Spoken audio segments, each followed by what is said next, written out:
आसरा आप देख रहे हैं फेथ वर्सेस वर्डिक्ट। मैं डॉक्टर मोहित इंसा, परम पूजनीय संत डॉक्टर गुरमीत राम रहीम सिंह जी इंसा के अनुयायी, उनकी सोच व सच्चाई इस प्रोग्राम से आप सभी लोग जानते हैं, समझते हैं, परखते हैं। तो आप सभी का आज के इस लाइव सेशन में बहुत बहुत स्वागत है जी। धन धन सतगुरु तेरा ही आसरा। आज हमारा टॉपिक कुछ ऐसा ही है कि कई लोगों से आप सभी कई लोग मतलब मिलना हुआ कुछ लोगों से, और कुछ लोगों ने कुछ बताया और कुछ नई जानकारी भी समझ में आई, तो सोचा भी हम वो भी डिस्कस करें। और इसलिए आपके सामने टॉपिक रख रहे हैं कि भक्ति क्या है, डेरा सच्चा सौदा में ही हम क्यों जुड़े। मतलब क्या है कि अभी कुछ दिन पहले कई लोगों से बातचीत हुई भी, डेरे से ही क्यों जुड़े भी, और बहुत सारे संगठन चलते हैं, धार्मिक गुरु हैं, पंथ हैं, ये सब कुछ है। या फिर बैकग्राउंड में जाए तो जी किताब हैं, भगवत गीता है, रामायण है, कुरान शरीफ है, गुरु ग्रंथ साहिब है, तो ऐसे अलग अलग बाइबल है। तो कुछ लोग किताब से जोड़ते हैं, कुछ लोग बोलते हैं कि गुरु और भी हैं, वो ये इस गुरु में ये बेटर है, ये है, वो है। तो ये सारी चीज़ें भी डेरा इस सबसे हटके क्यों है, हजूर पिताजी का ही हमें क्यों ज़रूरत है, और हजूर पिताजी जी सब में बेहतर क्यों हैं, ये सारे टॉपिक हमने डिस्कस करने आज। एक सेकंड में इसको थोड़ा एडजस्ट कर लूँ।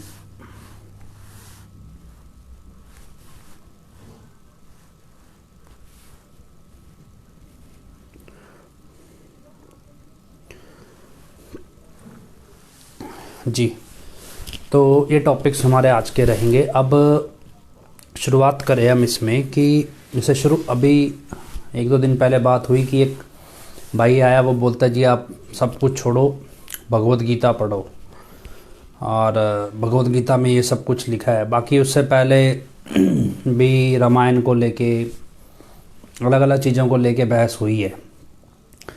तो हम सत्संगी भी कुछ होते हैं साथ में, वो भी सवाल तरीके से पूछते हैं तरीके से, तो हो सकता है अभी आपके मन में भी सवाल उठता हो और आखिर ये सब है क्या। और कई ऐसे भी हैं थोड़ा ज़्यादा मॉडर्नाइज्ड कल्चर है, उनको लगता है भी जितने भी बाबे हैं, भी जितने भी गुरु, खास तौर पे मतलब टर्मिनोलॉजी ऐसी रहती है भी बाबे बने हुए हैं जी बहुत सारे। एक बार एक हाई कोर्ट ने भी एक स्टेटमेंट दिया था, अभी इस देश में या तो ढाबे चल रहे हैं या बाबे चल रहे हैं। तो जो ज़्यादा पढ़े लिखे हैं या कह सकते हैं मॉडर्न वर्ल्ड के हैं, उनके दिमाग में भी एक क्वेश्चन घूमता है जी, जिसके पल्ले कुछ ना हो वो बाबा बन के बैठ जाता है, और ये सबसे बड़ा बिजनेस है जो कभी फेल नहीं होता। ये चीज़ भी एक सवाल उठता है। तो ये सारी चीज़ों को हम कैलकुलेट करेंगे और समझना कैसे है उसको आपको भी पता हो भी हम क्यों जुड़े हैं। क्योंकि बहुत सारे सवाल अब आपके मन में उठ इसलिए रहे हैं कि ये तो समझ में आ गया अभी ये नकली है, और ये समझ में आ गया अभी ये कुछ कर नहीं रहा है, और उसके बाद एडम ब्लॉक की नौटंकी भी समझ में आ रही है। लेकिन डेड एंड पे जहाँ हम रास्ता बंद हो गया, भाई अब बंद रास्ते में आगे रास्ता कैसे खोजें। तो कुछ चीज़ें क्या है कि कई बार गलत गली में घुस जाएं, रास्ता बंद मिलता है, फिर वापस निकल के मेन रोड पे आना पड़ता है, फिर चलना पड़ता है। तो बहुत सारे लोग क्या है, ये अच्छे भले सही रास्ते पे चल रहे थे, जब ये नकली वाला नौटंकी आया तो वो गलत गली में घुस गए। तो उस गली से बाहर निकल के दोबारा मेन रोड पे चलिए तो आगे का रास्ता मिलेगा। तो उसके लिए आपको समझने की ज़रूरत है चीज़ें। कैसे समझना है, सबसे पहले चीज़ है आपकी ज़रूरत क्यों है, मतलब हमारी एडम ब्लॉक हमारी ज़रूरत क्यों है, साथ संगत क्या हमारी ज़रूरत है, ये सारी चीज़ें आपको समझनी है। तो कैसे समझनी है, सबसे पहली डेफिनेशन है सक्सेस, कामयाबी क्या है। क्योंकि ये चीज़ आपको बड़ा सिंप्लीफाइड वे में समझ आ जाएगी। कामयाबी क्या है, आप कहो भी कामयाब कौन आदमी कामयाब होता है, क्या ज़्यादा पैसे जो कमा लेता है वो कामयाब है, क्या अच्छी नौकरी मिल जाए वो कामयाब है, क्या कोई आईएएस आईपीएस अफसर बन जाए वो कामयाब है। तो कामयाब किसे कहते हैं, ये चीज़ ही आपको डिफ़ाइन करेगी खुद को। क्योंकि हमें अपने आप को पढ़ना है, तब आपको खुद समझ आ जाएगा भी आप कहाँ खड़े हैं। अगर हम कहें भी राहुल गांधी इस देश में कामयाब आदमी है तो दुनियावी तौर पे हम कहेंगे ना जी, अगर राहुल गांधी और नरेंद्र मोदी में तुलना करो भी, हाँ जी नरेंद्र मोदी कामयाब है, राहुल गांधी नहीं है। तो क्या डॉक्टर मनमोहन सिंह कामयाब है? तो ये हम कहेंगे नहीं जी। क्यों? असल में जो लक्ष्य, जो एम आदमी सेट करता है, इंसान सेट करता है, कोई भी एम, वो एम पे अगर आप पहुंच गए तो आप कामयाब हो। कामयाबी आपके अपने दिमाग के लिए है। हमने क्या है कि हमारी मेजॉरिटी ऑफ लाइफ में एक एम होता है कि हमारा अपना घर हो, अपनी 4 टायर वाली गाड़ी हो, और उसके बाद अच्छी नौकरी हो, पैसा हो, ठीक इतनी हो कि अच्छा खा सके। तो हम सोचते हैं भी ये एक ज़िंदगी में कामयाब व्यक्ति है, इसके आगे नहीं सोचते। अब जो लोग, मेजॉरिटी ऑफ सिस्टम यही चलता है, मेजॉरिटी हम कहें लोगों की। अब जो लोग मकसद पालते हैं, राहुल गांधी का मकसद है इस देश का प्रधानमंत्री बनना है, या फिर उसकी पार्टी सत्ता में आए। अब जब तक नहीं आई तब तक वो कामयाब नहीं है, अगर आ गई तो कामयाब है।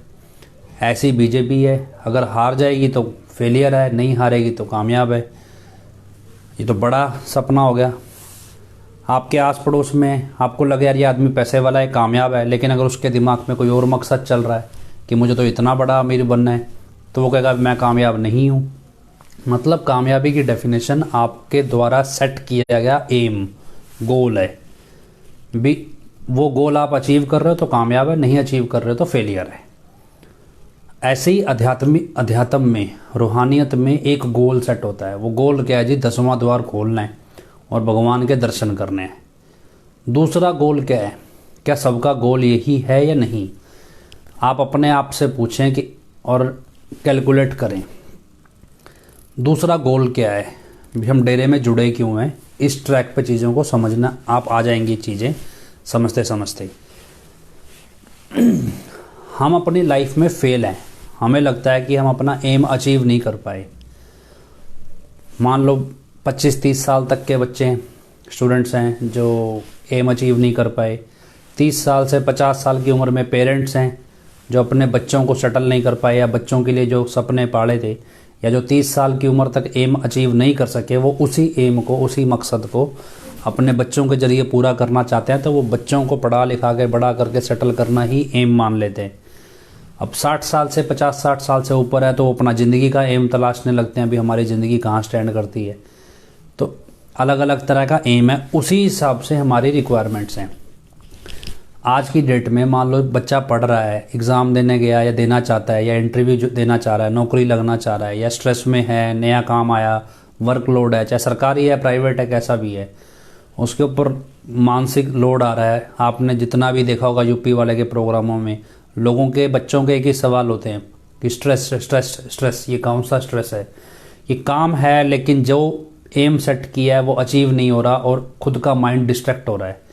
ऐसे में जब फेलियर होता है तो छोटी उम्र का बंदा, मतलब 30 साल से नीचे की उम्र का बंदा जो भी ज़्यादातर होगा, वो प्रेफर करेगा कि कोई उसे ऐसा बंदा मिले जो मोटिवेशन दे।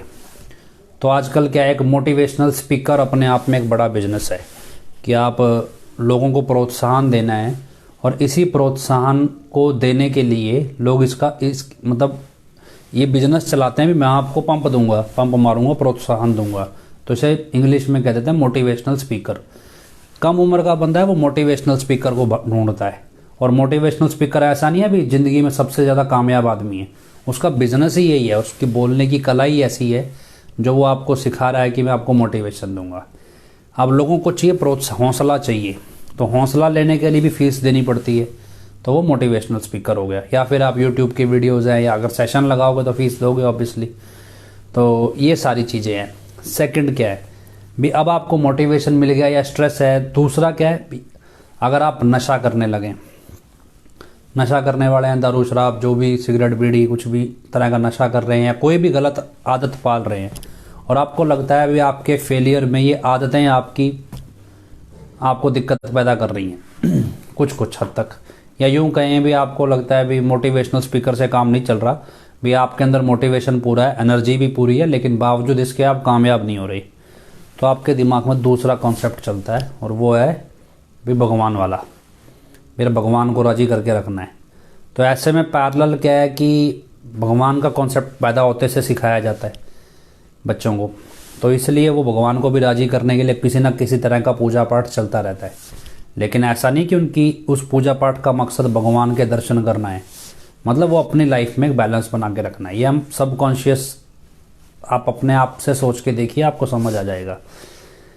जब फेलियर में क्या है कि फेलियर में मोटिवेशनल स्पीकर नहीं काम कर पा रहा आप, या मोटिवेशनल स्पीकर की आपको ज़रूरत नहीं है, आपको अच्छा खासा हौसला है, सब कुछ है, फिर भी फेलियर है, फिर आपको लगता है भगवान राजी होना चाहिए।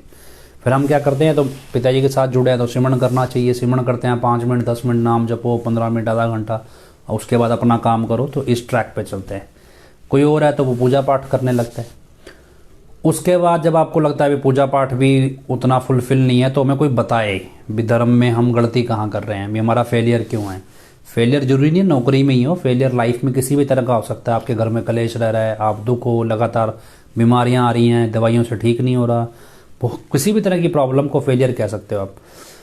अब उसके बाद दूसरा ट्रैक क्या है कि भी अब बच्चे से कलेश मचा हुआ है, घर में कोई सुनता नहीं, मानता नहीं, कुछ भी है, तो आपको लगता है कोई बताए। उसके लिए लोगों की रिक्वायरमेंट है भी उसको कोई बाबा चाहिए, गुरु चाहिए, या फिर जो ज़्यादा पढ़े लिखे होंगे वो फैमिली साइकेट्रिस्ट के पास जाएंगे, फैमिली काउंसलिंग कराएंगे। अगर पारिवारिक समस्या है, पर्सनल समस्या है, तो भी उनको लगता है कि मैं मानसिक तौर पर दबाव महसूस कर रहा हूँ, तो भी साइकेट्रिस्ट पे जाएंगे। नहीं तो बाबा मतलब एक साइकोलॉजिस्ट, इस तरह से, तो वो उस तरह ओरिएंटेशन है। अब आप मान लो जो लोग शराब पीते हैं या नॉन वेज खाते हैं, अब उनको बाबा सेलेक्ट करना, तो कौन सा बाबा सेलेक्ट करेंगे? तो बाबा सेलेक्ट करेंगे भाई ऐसा बाबा मिले जो नॉन वेज खाने से ना रोके, शराब पीने से ना रोके। तो वो क्या करेंगे, भाई मैं राधा स्वामियों के पास तो जा नहीं सकता, मैं ब्रह्म कुमारियों के पास भी नहीं जा सकता, मैं डेरे में भी नहीं जा सकता, तो भी अब किसके पास जाऊं? तो कोई ऐसा प्रेफर करूं जो नॉन वेज और दारू पीने से ना रोके, उसके पास चला जाऊं, या लड़कीबाजी करने से ना रोके। अब जो लड़कीबाजी वाले हैं, या ख़ास तौर पे वो प्रेफर करेंगे भी ओशो मेंटेलिटी को, और उसके अलावा जो थोड़ा बहुत ये नशा दारू को नहीं रोकते हैं, तो वो तो जो बाबे बने हुए हैं समाज में, वो भी उसी रिक्वायरमेंट के हिसाब से बने हैं भी। सोसाइटी में एक ग्रुप ऐसा है जो इस तरह के बाबे की डिमांड करता है, तो उस तरह से अपने आप को ढाल के वो एक धार्मिक लीडर के तौर पे पेश आ जाते हैं। और ऐसे अलग अलग आपको बाबे मिल जाएंगे। वो अगर उसको पता है भी मेरे से बात करने वाला बंदा शराब पीता है और मेरे को डोनेशन भी इसी ने देना है, और उनकी बाकायदा फ़ीस है। अभी मेरे को किसी ने बोला जी हमारी फैमिली के बंदों ने वहाँ जाना है जी, किसी गुड़गांव में एक सदगुरु है जी, उसका सेशन है और 3500 रुपये फ़ीस लगेगी सेशन में जाने की। बोलो जाना क्यों है? बोला जी परेशानी है, अपने सवालों का जवाब लेने जाना है, घर में परेशान है। तो बोला आपकी परेशानी का तो पता नहीं, जिसको 3500 की फ़ीस लेके जाओगे उसको तो उसकी परेशानी का हल मिल जाएगा। तो खैर, तो फिर मैंने उनकी मेंटालिटी स्टडी करनी शुरू की भी क्यों जा रहे हैं, कैसे सब कुछ। तो उसमें क्या है कि जब आप फीस दे के ख़ास तौर पे किसी में घुसते हैं, तो वो आपको कभी भी किसी आदतों के लिए नहीं रोकते। वो आपको सिर्फ आपको याद कराएंगे भी आप कॉन्शियस रहो, और वो ज़्यादातर भाषण कॉन्शियसनेस पे देते हैं, और इस तरह से चलता है। इस सब के अलावा जब आपको लगता है भी नहीं आप खुद मेंटली स्टेबल हो, सब कुछ हो, तो आप क्या करोगे, धर्म ग्रंथ पढ़ने बैठ जाओगे। तो ऐसे में क्या है, इस्कॉन वाले होते हैं, इस्कॉन टेम्पल वाले जो गीता पढ़ाते हैं, बाइबल पढ़ाते हैं क्रिश्चियंस, तो वो आपको इस तरह की चीज़ें रिकमेंड करेंगे भी किताब पढ़ो, भी इस किताब से आपको सोल्यूशन मिलेगा, आप अपने आप को मोटिवेशन दोगे और फिर आप लाइफ में स्टेबल हो जाओगे। ये सारी दुनिया चल रही है और इस सब के हिसाब से लोगों के अलग अलग बाबे चल रहे हैं। अब डेरा सच्चा सौदा में परम पूजनीय हजूर महाराज जी इन सब से अलग क्यों हैं, और क्यों हम डेरे में हैं और कहीं क्यों नहीं हैं? हालांकि आप देखो, बच्चे आएंगे, बच्चे आगे पिताजी को बोलेंगे पिताजी एग्ज़ाम है, हमें एग्ज़ाम में बैठना है, ये करना है, वो करना है। दूसरा आएगा बोलेगा जी परिवार में क्लेश है, बीमारी है, ठीक नहीं हो रही। हर बंदा अपने अपनी समस्याओं के साथ आ रहा है। अब इस सब से हटके हजूर पिताजी के पास एक ऐसी चीज़ है जो किसी के पास नहीं है, वो है नाम, जिससे 10वां द्वार खुलता है, जिससे वास्तव में भगवान मिलता है। बाकी किसी से नहीं मिलता, बाकी सब नौटंकी है। वो सब आजमाया है, मैं हर किसी के यहाँ लगभग गया हूँ तो सबका आजमाया है, और लगभग मुझे कहीं सवाल के जवाब मिलते नहीं हैं। तो ऐसे में हम हजूर पिताजी के शरण में हैं, किस लिए? धर्म ज्ञान की प्राप्ति में। इतिहास उठा के देखिए। किसी ने मुझे बोला भगवत गीता पढ़नी चाहिए, तो भगवत गीता को ही पढ़ लो। भगवत गीता में क्या अलग अलग तरह के अध्याय हैं, भक्ति का, तपस्या का, सबका अलग अलग तरीके से वर्णन किया गया है। लेकिन भगवत गीता जब आप पढ़ो तो उसको इस तरह से पढ़ना, क्योंकि लिखने वालों ने कैसे लिखी है, लिखने वालों ने श्लोक लिखा है, श्लोक का अर्थ लिखा है, लेकिन उसके बाद उन्होंने अपनी तरह से उसकी इंटरप्रिटेशन भी लिखी है। मतलब राइटर जो गीता लिख रहा है, श्री कृष्ण जी के तो श्लोक हैं, श्लोक के साथ श्लोक का हिंदी में अर्थ है क्योंकि थोड़े संस्कृत में है, और उसके बाद उसने नीचे उसको एक्सप्लेन भी किया अपने तरीके से, उस श्लोक को कैसे समझना है लाइफ में। उसको मत पढ़ना वरना कंफ्यूज हो जाओगे, क्योंकि वो एक आदमी की अपनी उपज है दिमाग की। सिर्फ श्लोक पढ़ो, श्लोक का अर्थ पढ़ो, और उसके बाद पिताजी ने जो सत्संग किए हैं उसके साथ कोरिलेट कर रखो। आपको गीता लिखने वाले बंदे से, जो राइटर आजकल कॉमन लिख रहे हैं, श्लोक तो श्री कृष्ण जी के बोले हुए हैं, बाकी जो नीचे उसको एक्सप्लेन कर रहे हैं उनसे बेटर आपको समझ आ जाएगा। बस वो नीचे वाले इंटरप्रिटेशन मत पढ़ना। मैंने पूरी गीता पढ़ के देखी है, भगवत गीता, तो तब आपको ज़्यादा बेटर समझ में आएगी। आप इंटरप्रिटेशन पढ़ लेंगे तो आप उनके दिमाग के हिसाब से चलने लगेंगे, अपने दिमाग के हिसाब से चलिए। और श्री कृष्ण जी को हम प्रेम का अवतार बोल देते हैं। अगर गोपियाँ नहीं होती या सुदामा नहीं होता तो श्री कृष्ण जी प्रेम का अवतार हैं, ये कौन जानता। उसके अलावा तो उन्होंने राक्षस ही मारे हैं, दुनिया भर के राक्षस मारे हैं और महाभारत का युद्ध कराया है। प्रेम का अवतार किस लिए, भक्त वत्सल क्यों हैं। सुदामा और गोपियाँ, ये दो ऐसी बचपन का उनका वो दौर है, और सुदामा उनके राजा बनने के बाद का एक आता है, जिससे ये जानते हैं हम कि हाँ भी वो प्रेम के अवतार भी थे। और इसका मतलब क्या है, और किसी को हम इतना नहीं जानते हैं, तो प्रेम के अवतार के तौर में। अब इसको इस तरह से भी समझो भी, कोई भी अवतारी पुरुष है उसकी पहचान उसके भक्तों के थ्रू है। अवतारी पुरुष तो जन्म मरण से मुक्त है, भगवान ने अवतार धरती पे भेजा नाम देने के लिए, लेकिन उसको किस तरह से जाना जाएगा ये उसके भक्त तय करते हैं। उदाहरण के तौर पे अगर आप जो सिख हैं, तो सिख में क्या है भाई, आखिरी जो गुरु हुए उनके वो गुरु गोविंद सिंह जी हुए।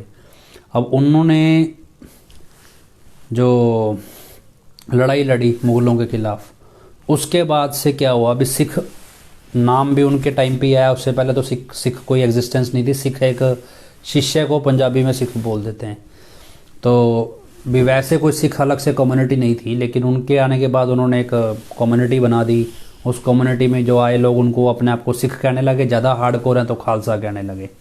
तो इस तरह से एक कम्युनिटी बन गई। अब उस कम्युनिटी, क्योंकि उन्होंने अपने जीवन में लड़ाई लड़ी और मुग़लों का सामना किया, इसलिए आज हम कह देते हैं भी जो सिख कम्युनिटी, जो श्री गुरु गोविंद सिंह जी हैं, ये मतलब एक संत सिपाही हैं, एक सिपाही के रोल में थे भी, एक संत भी थे और सिपाही के रोल में भी थे। तो उनके भक्तों ने भी लड़ाई लड़ी आगे चल के, बंदा सिंह बहादुर वगैरह जो भी थे। तो उनकी पर्सनैलिटी कैसे जानी गई, ज़्यादातर एक सिपाही के तौर पे संघर्ष में और लड़ाई, मतलब जंग लड़ सकते थे, वो एक ऐसे संत थे जो जंग लड़ने के तौर पे जाने गए इस तरह से। इसी तरह की हर भक्त जो होते हैं, भक्त अपने गुरु को डिफाइन करते हैं, शिष्य अपने गुरु को डिफाइन करता है, गुरु की अपनी कोई डेफिनेशन नहीं आती। तो ये चीज़ आपको समझनी है। अब हम डेरे में हैं, डेरे में पिताजी ने हमें एक चीज़ सिखा दी, भगवत गीता पढ़ो, रामायण पढ़ो, गुरु ग्रंथ साहिब पढ़ो, सब कुछ पढ़ लो, उस सब में एक चीज़ है, भक्ति करने के लिए नाम चाहिए। नाम जपोगे, शरीर साधोगे तो आपको सचखंड तक का रास्ता तय होगा। लेकिन सबसे हटके जो सर्वश्रेष्ठ किस्म की भक्ति है वो है गुरु से प्रेम, गुरु से आपको प्रेम निभाना। और इसलिए क्या है भी, हर एक आदमी सोचता है मैं प्रेम निभाने पे फोकस करूं बजाय भक्ति पे। तो प्रेम निभाने वाले कॉन्सेप्ट को तो उठा लेता है, तो लेकिन अब उस प्रेम निभाने वाले कॉन्सेप्ट में क्या है, प्रेम लगाना तो आसान है, निभाना मुश्किल है। तो सब ने प्रेम लगा लिया, सब दावा करने लगे पिताजी हमारे को आपसे प्रेम है, हमारे को आपसे लगाव है, हमें आपकी फ़िक्र है। अब इसमें दो तरह की पर्सनैलिटी हमारी हो गई, हम पिताजी की चापलूसी कर रहे हैं कि या फिर वाकई में पिताजी से प्रेम है। अब प्रेम पिताजी से है तो पिताजी की वजह से हम समाज में सबसे एक जैसा प्रेम करते हैं, निस्वार्थ, किसी से व्यक्तिगत स्वार्थ नहीं है, निस्वार्थ प्रेम करना हमने सीख लिया। ऐसे में जब आज की सिचुएशन में आप आओ और प्रेम की परिभाषा जब आपको डिफाइन करनी है, तब आप ये सोच के देखिए भी आपको साध संगत की या एडम ब्लॉक की ज़रूरत क्यों है। क्या वास्तव में हम गुरु के प्रेम में ही हैं, या फिर हमें साध संगत का संरक्षण चाहिए। आप अगर रामायण के पात्र देखोगे, रामायण में हनुमान एक पात्र है, रामायण का पात्र हनुमान भी है, सीता है, लक्ष्मण है और ये श्री राम जी है। तो ये सारे पूजनीय माने गए ये पात्र, जबकि महाभारत के अंदर जो पात्र हैं वो पूजनीय नहीं है। क्योंकि रामायण के पात्रों में लोगों ने जो किया उस समय, वानरों ने जो किया या हनुमान जी ने जो किया, वो भक्ति के दायरे में सही था, मतलब भक्ति के दायरे में पूर्ण था। महाभारत में जो पांडवों ने किया वो भक्ति के दायरे में नहीं आता है, जबकि हनुमान जी का किया हुआ भक्ति के दायरे में आता है। इसलिए हनुमान जी पूजनीय हो गए, पांडव पूजनीय नहीं हुए। इसी अब शिष्य में क्या है, शिष्य में आप सोचो भी, जो शिष्य पूजे जाते हैं, जो शिष्यों को महान बताया जाता है, कहने को गुरु गोविंद सिंह के साथ बहुत लोगों ने जंग लड़ी, लेकिन पूजनीय कौन हुए? जैसे भाई कन्हैया जी हुए, उन्होंने जो किया वो भक्ति में किया।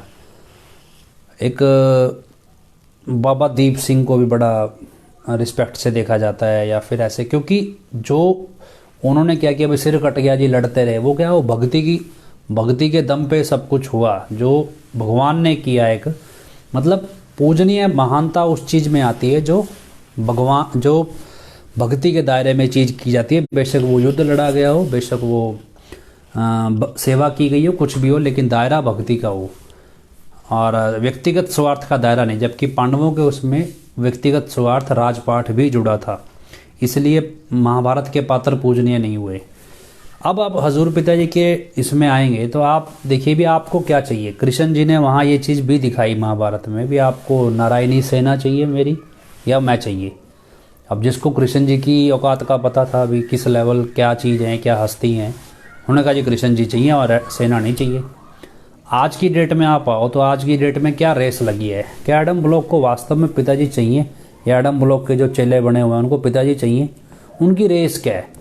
वो गिनती दिखाने लगते हैं, भीड़ दिखाने लगते हैं संगत की। उनको नारायणी सेना चाहिए, गुरु नहीं चाहिए, उनको सेना चाहिए कि भीड़ आ जाए हमारे से ज़्यादा हमारे साथ जुड़े, और गुरु नहीं चाहिए। गुरु क्या, गुरु को एक नकली गुरु बना के लाए, भी टूल बना लिया भी। जब इनको लगा कि हमारे साथ संगत खड़ी होनी बंद हो रही है तो एक नकली बना के लाए, टूल बना के, जिससे दोबारा संगत खड़ी हो जाए और आसानी से दोबारा से पैसा लूट सकें, दोबारा से उनका इस्तेमाल कर सकें। सिर्फ इतना था, इससे ज़्यादा कोई रोल नहीं है। और आज भी क्या है, आज भी एक ही चीज़ है, हर जगह हवाला क्या है भी, संगत जुड़े, क्योंकि हमें उनको संगत की ज़रूरत है। संगत कैसे देखती है खुद को? संगत भी क्या है, जो वास्तव में गुरु के प्रेम में चले, उनको तो सिर्फ गुरु ही चाहिए था, उनको तो पूरी दुनिया में कुछ भी नहीं चाहिए गुरु के अलावा। फिर वो ये डंडोरा पिटे, देखो जी हमारी संगत में एकता है, हम तो इतनी गिनती में, हम तो इतने लाख बंदे इकट्ठे हुए, इतने हज़ार इकट्ठे हुए, ये क्यों? और ये दिखावा किस लिए? क्योंकि उनको भीड़ दिखाओ। गुरु से प्रेम होता तो उनको कोई मतलब ही नहीं था, संगत कम है ज़्यादा है मतलब नहीं, वो अपना प्रेम निभा रहे हैं, उनकी भक्ति है, उनकी प्रीत लगी है, उस प्रीत के अनुसार वो चल रहे हैं। और उसमें वो अकेले भी चलेंगे तो भी गुरु सुनेगा, भीड़ में चलो कुछ भी चलो, लेकिन अगर भावना प्रेम की है तो दायरा प्रेम का ही चलेगा। लेकिन ये रेस क्या है, ये सारी रेस संगत को इकट्ठा कर रही है। ये सिर्फ क्या जी, भीड़ जमा करनी है, उसका इस्तेमाल करना है। उस रेस से आपको बाहर निकलना है। हम यहाँ डेरे में ना तो किसी किताब को सीखने आए हैं, ना हम किसी जीवन दिनचर्या अलग समझने आए हैं। हमारा प्राइमरी मकसद था कि हम ऐसा गुरु चाहिए जो हमें ईश्वर से मिला दे, जो हमें ऐसा नाम दे और हम और ईश्वर से मिला दे। प्रेम क्या है? अब कई क्या जी, गुरु की तो ज़रूरत ही नहीं है भी, किताब से काम चल जाएगा। आप मुसलमान लेंगे तो कुरान शरीफ चलाते हैं, हिंदू भगवत गीता चला रहे हैं, सिख में गुरु ग्रंथ साहिब आ जाता है, वो बाइबल लेके, गुरु की तो ज़रूरत ही नहीं है। अब भगवत गीता तो आपने भी पढ़ी, हमने भी पढ़ी, बहुत लोगों ने पढ़ी होगी, तो क्या किताब से प्रेम हो सकता है? प्रेम का अवतार है तो वो प्रेम से आपके सामने पेश भी आएगा, आपके साथ लीलाएं भी करेगा भगवान किसी रूप में। तो पूर्ण संत और पूर्ण गुरु की महानता क्यों है? क्योंकि वो प्रेम का साक्षात रूप है, वो परफेक्ट है, पूर्ण है अपने आप में भी, वो प्रेम का साक्षात रूप है। इसलिए प्रेम अवतारी पुरुष की जो छवि है उससे होता है प्रेम। हवा में कुछ जो चीज़ दिखती ही नहीं, उससे प्रेम कैसे होगा।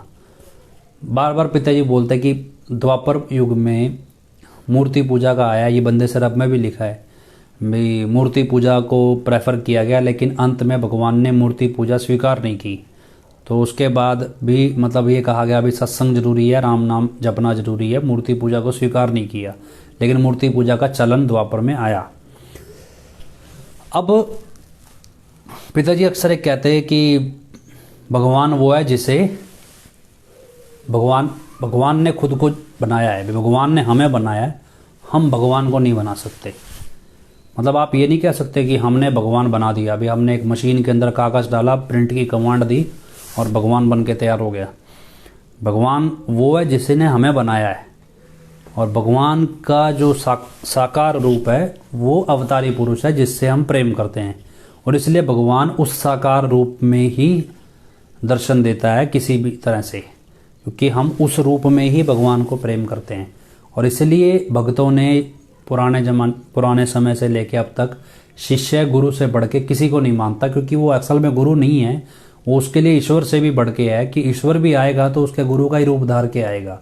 इसलिए उसको पता है भी ईश्वर इसी गुरु के जरिए ही आएगा, तो गुरु ईश्वर से बड़ा तो ये गुरु है, क्योंकि ईश्वर को भी इसकी ज़रूरत है मेरे पास आने के लिए, हमें दर्शन देने के लिए, जो भी कह लो किसी भी रूप में। तो ईश्वर छोटा है, गुरु ज़्यादा बड़ा है, इसलिए हर एक शिष्य ने गुरु को ईश्वर से भी बड़ा माना। हम इस रेस में हैं तो फिर संगत की भीड़ हमें क्यों चाहिए, संगत का संरक्षण क्यों चाहिए। जब भगवान मिल गया तो संरक्षण हमारी सामाजिक ज़रूरत है, ना कि आध्यात्मिक ज़रूरत है, ये आप ध्यान रखना। में संगत सामाजिक ज़रूरत है, हमें समाज में परेशानी आ गई, संगत भाईचारे में हमारे साथ खड़ जाए, या कोई जब हमारे साथ धक्का कर रहा है तो संगत हम मिलजुल के एक परिवार की तरह रहें। दूसरे रूप में कहें भी संगत तो सब मिलजुल के सेवा कर लेते हैं, बड़े काम को हम आसानी से निपटा लेते हैं, उससे गुरु की महानता जाहिर होती है, संगत की नहीं। भी गुरु की संगत ने देखो इतना कुछ किया। अगर मान लो सिख लंगर चलाते हैं तो आप कोई हर सिख को उस निगाह से नहीं देखते कि वो इतना दयालु है, लेकिन एज ए होल आप सिख गुरुओं का सम्मान करते हो जिन्होंने इनको लंगर खिलाना सिखा दिया। तो असल में जब संगत मिलके कोई बड़ा सेवा काम करती है वो गुरु की महानता सिद्ध करती है।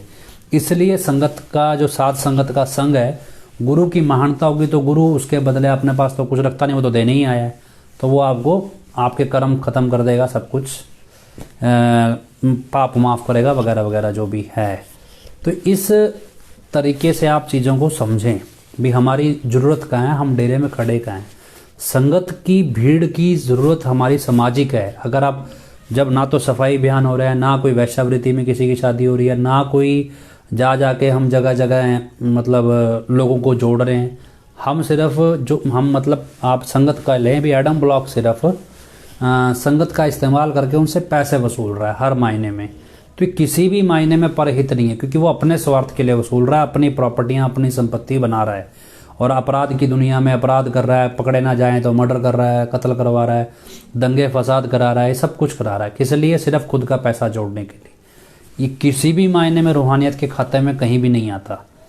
तो ये सारी चीज़ आपको कुल मिला के बताने का मकसद ये है, कल को आपको समझ आए भी, कोई कहे भी नहीं जी ऐसे है वैसे है, भी आपको ये किताब पढ़नी चाहिए, यही किताब सब कुछ है, अल्टीमेट है।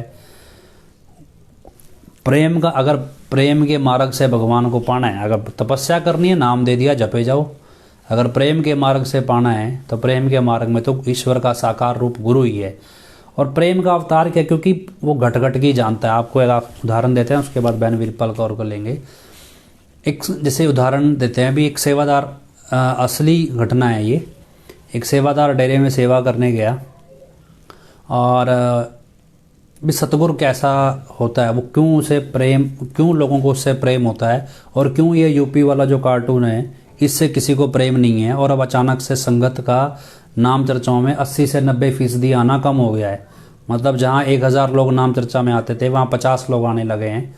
तो इस हालत में कौन लेकर आया, क्योंकि ये नकली वाला, जिसके अंदर प्रेम की भावना नहीं है, नफरत करना सिखा गया, जो लड़ना सिखा गया, गाली गलौज करना सिखा गया, उल्टे सीधे कामों को छूट दे गया, 3 परहेज में तोड़ने की छूट दे गया, तो ये सब करने की जो छूट दे गया, तो वो उसके अंदर रूहानी शक्ति है ही नहीं, काल की शक्ति है जो आपको एक नहीं कर रही, तोड़ रही है, आपके प्रेम को बढ़ा नहीं रही, घटा रही है। तो ये चीज़ें आपको समझ आएंगी। तो एक उदाहरण बताता हूँ। एक भाई सेवा करने जाया करते, जैसे डेरे में करते हैं, तो ऐसे ही वो कोई सेवा करने जाता, तो उसके आसपास जो उसके जिम्मेवार सतब्रह्मचारी थे, तो उनके नीचे वो सेवा करता था, उनके अंडर। अब वो क्या देखता है, अभी जब सतब्रह्मचारियों का खाना आता है, जो वो खाना खाते थे ब्रह्मचारी, वो मटर पनीर, शाही पनीर, ऐसे बढ़िया बढ़िया खाने खाते थे। तो जब वो सेवा करने आता तो उसने एक दिन देखा भी तो ये वाला खाना खाते हैं, और उस दिन उसने खा के देखा। जब खा के देखा तो उसे लगा भी ये तो चटपटा खाना है, और पिताजी तो बोलते हैं भी सादा लंगर खाओ, डेरे का इससे कर्म कटते हैं। तो जब यहाँ के साधु ही इस तरह के खाने खा रहे हैं तो अभी इनसे हम क्या सीखेंगे। अब सेवा करने का आदमी आया, उसके मन में संदेह जाहिर हो गया, और संदेह भी साधुओं के जरिए जाहिर हुआ। अब ना तो उसने किसी को बताया, ना कुछ उसके तो मन में आया।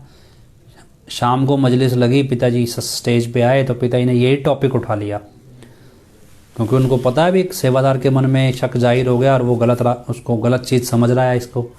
तो यही चीज़ पिताजी ने समझानी शुरू की मजलिस में, कि जो ये चटपटे खाने खाते हैं, तड़के लगा लगा खाते हैं, ये कोई सेवा नहीं है, इससे ये कोई लंगर से ऐसे चटपटे, जब आप लंगर में तड़के लगा के खाते हो तो इससे कोई कर्म नहीं कटते हैं। लंगर वो जो सादा लंगर जैसा मिलता है वैसा खाया जाए। तो उसको लगा भी अरे तो पिताजी ने मेरे मन की बात कह दी।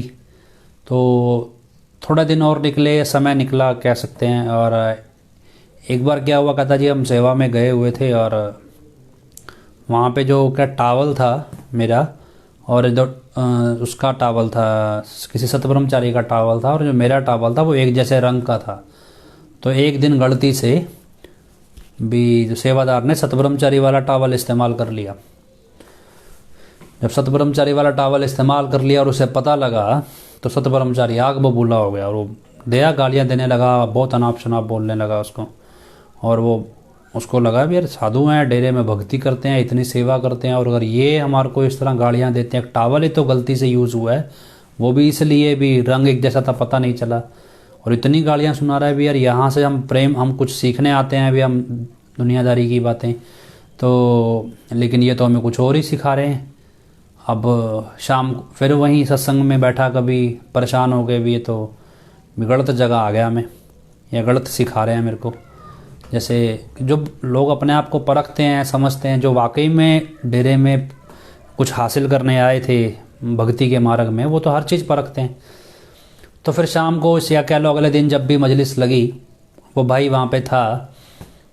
तो उस मजलिस में क्या हुआ कि पिताजी ने जिक्र किया, कहते भी जो लोग दूसरों का दिल दुखाते हैं, परेशान करते हैं, ऐसे करते हैं, अभी उनकी कोई सेवा नहीं बनती वगैरह, इस तरह से बातें की भी। बेहतर है अभी उनको माफ़ी मांग लेनी चाहिए जिन्होंने किसी का दिल दुखाया है, दिल जिसका दुखाया उसके पाँव छू के माफ़ी मांगो। हालांकि मुझे लगता है मैंने भी ऐसी मजलिस सुनी है, तो भी पाँव छू के माफ़ी मांगो इस तरह से, तो माफ़ी मिलती है, सतगुरु भी माफ़ कर देता है। और ये मैंने भी सुना है, पिताजी अक्सर इस तरह के वचन करते थे कि अगर की गलती हो जाए आपको और सामने वाले का आपने दिल दुखाया, तो उसके पाँव छू के माफ़ी मांगो।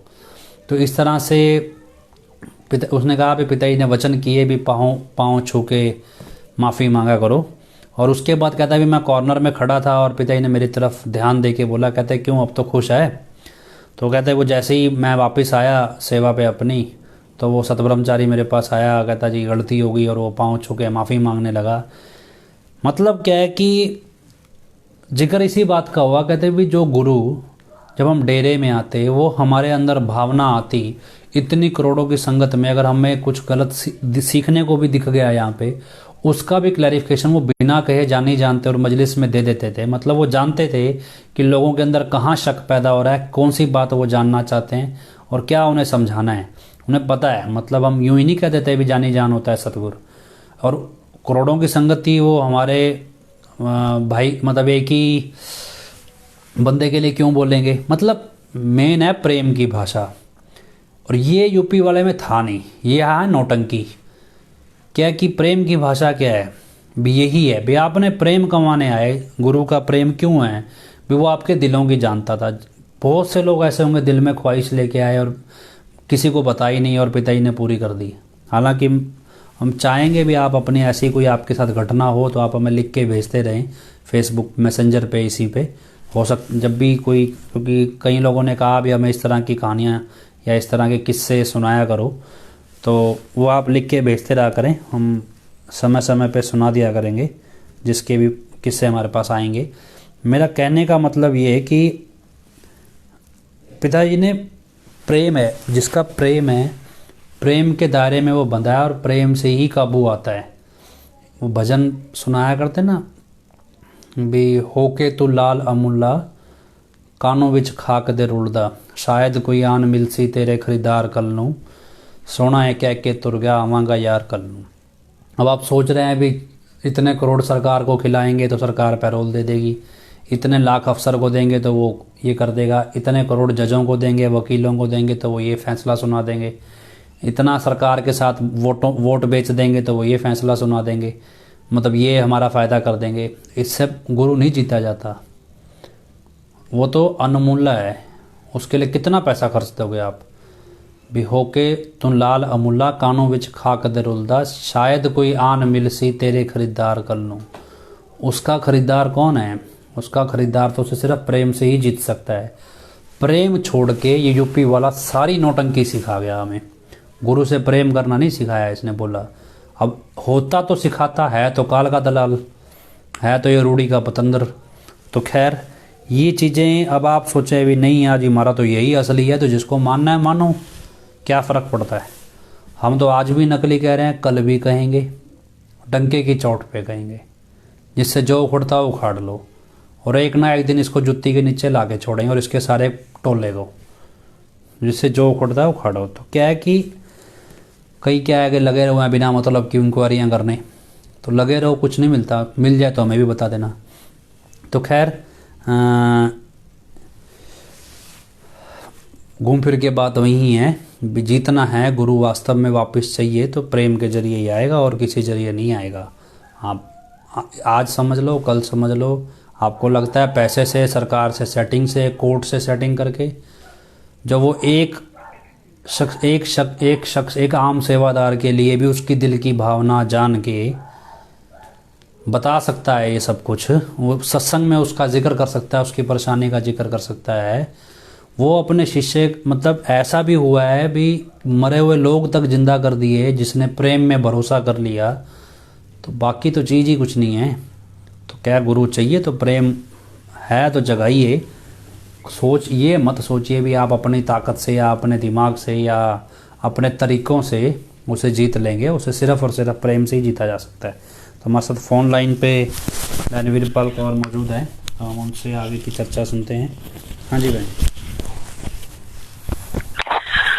बहुत ही प्यारे सतगुरु जी दी प्यारी साध संगत जी, धन धन सतगुरु तेरा ही आसरा।